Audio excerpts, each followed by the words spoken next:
This video is going to be about me making this shirtwaist. And I hope you enjoy the learning process, and I'll be with you at the end to discuss all the things that I would do differently. I am copying the Truly Victoria pattern TV 494, the 1894 shirtwaist. I have begun with cutting each piece roughly out, leaving the original pattern unaltered. I am using exam table paper to trace the pattern on it because it's semi-transparent and also sturdy enough to manage repeated handling, easy to mark and make notes, and handle repeated ironing. As I transfer the pattern, I am also marking all of the grain line marks, notches, and other notes from the original. I have chosen not to make this shirt in my mock-up with the waistbands, so I have intentionally extended the pattern in the back as well as the front. I made sure to use a nice dark pen to see all the markings and rulers of various kinds to keep the lines true. It is important not to just wing it when copying the original. One of the first and foremost reasons for copying the pattern is something I did not know till much later in my sewing experience. Your shape changes. I have a few patterns I have since made larger copies of the original with much sweat, frustration, and labor because I cut the original. If you have someone else who would like the pattern, you have a copy and you can give that to them instead of your original pattern. I have patterns that are out of print and you can't get anymore. So this is a vital piece of your patterning mock-up process. After all the pieces are copied and cut out, it is time to cut the pattern pieces. Make sure you correctly transfer any markings to your pattern pieces with something not permanent on your fabric. You can use chalk, water or heat-soluble marking pen, or needle and thread tacking stitches.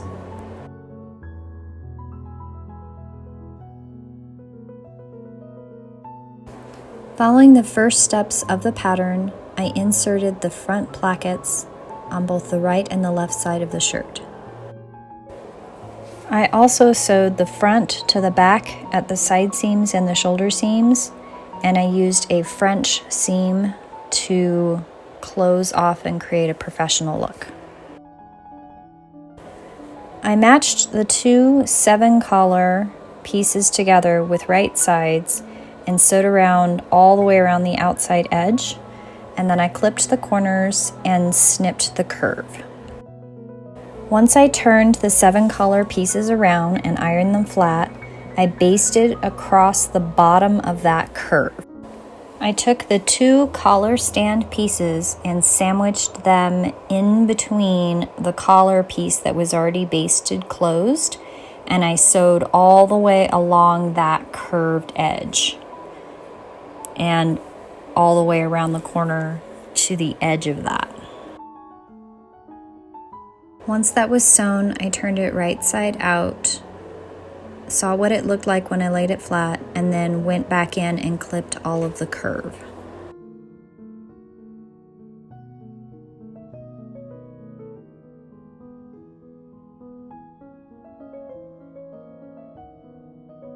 Match the center back to the center back of your collar and pin it all the way around your neckline.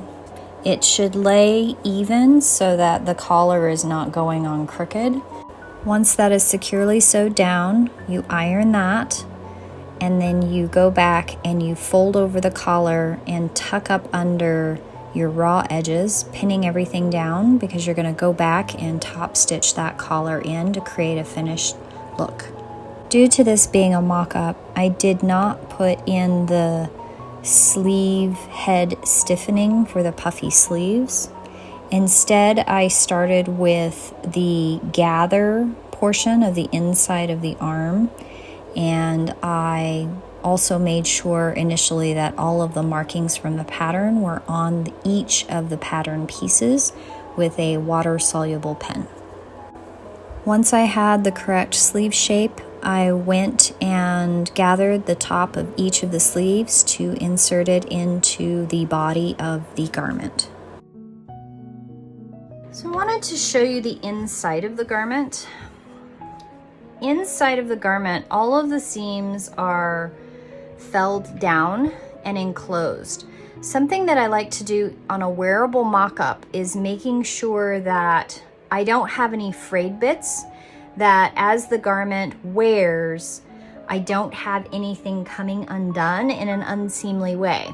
I actually wore this to work, so I didn't want to have a seam accidentally tear or rip out. I make it like I'm going to wear it for a long time, even if I know that it's probably not going to be that way. So on the sleeves, I have actually encased them in a handmade bias tape.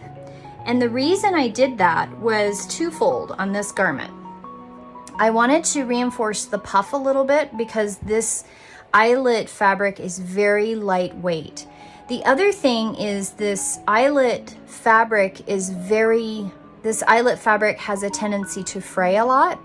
And this shoulder area with all the gathering, it was already starting to come apart. So even though this is a wearable mock-up, and as I was working on the project, I realized it's highly likely I was going to take these sleeves off again. That's okay. I wanted to make sure that this was encased so that when I wore it to work, it didn't come apart. The shoulder seams are also felled.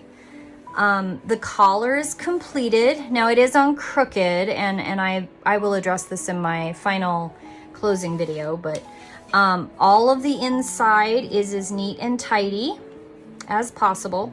Now the sleeves themselves, on the inside of the sleeve, I did do a bias encasing of the inside seam of the sleeve. This eyelet fabric is it definitely has a tendency to fray, and I wanted to make sure that it wasn't going to come apart as I wore it. Now, coming down here to the bottom part of the sleeve, now this is an embarrassing sewist moment.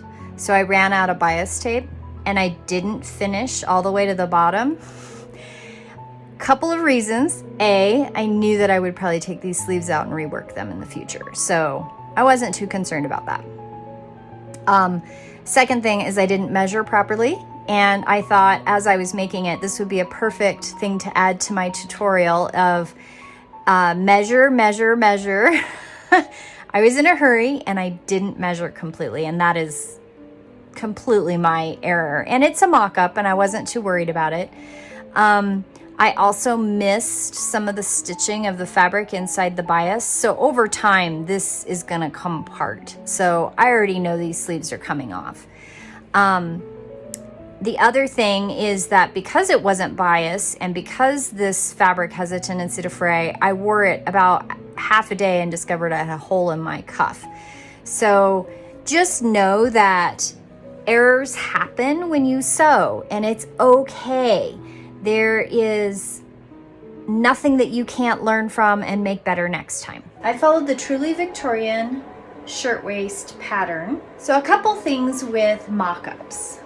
I like to make wearable mock-ups, and it depends on the garment. Sometimes those mock-ups aren't actually worn out in public. They're just worn around the house so that I have a good idea of how I move in the garment, how the garment needs to be adjusted. I have been known to wear a garment for a couple hours, then come back up to my sewing room, make some adjustments, and then wear it again for a couple hours. It depends on the garment. I feel that for me, I like to really feel how that garment is going to move when I do dishes, when I clean, when I do a variety of tasks. I like my garments to fit a certain way, and everybody has their preference. So this is a workable mock-up. With this particular garment is I knew I was going to make strategic adulterations to the pattern. I'd never made this pattern before. And when I've never made a pattern before, I really like to dive pretty deep and see how that's going to wear throughout a work day, because this is a work shirt for me. So this is something that I wore to work, and I needed the mock-up to be somewhat finished. A couple things that I'm going to do differently the next time is I had tightened the sleeves so that they're really tight on the forearm. The tightness goes a little too high on my arm. What I want to do for the next piece is I want to actually make this so that the sleeve itself is quite a bit longer. I want it to go all the way down to where my wrist bends down over the arm. Also, I need to shorten the distance of tightness on the sleeve. I don't want it to go all the way to the elbow. I want it to come down a little bit further. When I adjusted the pattern, I adjusted for the tightness in the sleeve, and I followed the pattern piece for the length. I didn't lengthen the arm at all. I just left it the original pattern piece. I now know that I want to change that. I love the puffiness of the sleeve. The other thing that I'm going to change with the sleeve is I'm actually going to put the stiffening in the upper part of the arm. I didn't like how it drooped. Some of that is fabric choice. I chose an eyelet fabric, and it's very lightweight. You can see that I didn't put the waistband in the shirt. I actually wore this the next day for a couple hours here at the house with a pair of jeans, because I do wear jeans quite frequently. I actually really enjoyed that I had left this a little bit longer so that I could tuck it in. It's actually a little bit longer in the front or in the back than it is in the front for tucking in, and I like that, so I will probably keep that the same with the next shirt that I make. I like that it blouses out, and I do want to make a cami that goes underneath this that has frills on the top to really mimic that pigeon breast. I really like that look. I'm not very curvy up top, so I really enjoy that silhouette. I did a down and dirty collar, and you can really tell that I was not paying attention to how the collar went on. It is completely squeegee-jawed. It is completely off center, and you can see that. I definitely need to fix the collar on this shirt before I wear it again. Just so you know, your collars can go on crooked, and there's nothing wrong with that. Just know that that's something I'm gonna have to take out and fix. It is kind of the elephant in the room looking at this garment. And something that's really nice about the fabric that I chose with this is a really nice, it's actually a sheet. It's a striped cotton sheet fabric, and I love it. I did choose eyelet lace fabric for these sleeves. I know these sleeves don't fit me right, and I do have full intention of taking these sleeves off and making a whole new set of sleeves. This garment, even with taking the collar off and taking the sleeves off, this garment is reworkable. It is a working garment. It is a experiment in process. I am not ashamed to show you the steps of how I get to something that I really enjoy wearing. I don't mind sharing that. As much as I dislike the seam ripper, I'm going to have to take a seam ripper to this and tear it all apart. I will be doing more, so you will see this shirt again, and you will see incarnations as we move forward. How did it wear? What are the changes that I'm going to make to it? Because if you're a beginning sewer, sometimes there's a perception that you come out the gate with a pattern and it's perfect the first time. It can create a lot of anxiety for people to get started because they don't understand that even somebody who's been sewing for a really long time, I've been sewing for a really long time, each time I do a new pattern, I do a workable mock-up. I really do. It's not just a mock-up that goes on the dress dummy. I put it on one time, oh, that doesn't fit. I do multiples of these, and I am notorious for making a workable mock-up, not liking a part of it. If it's really bad, I toss the original mock-up out and I make a whole nother mock-up.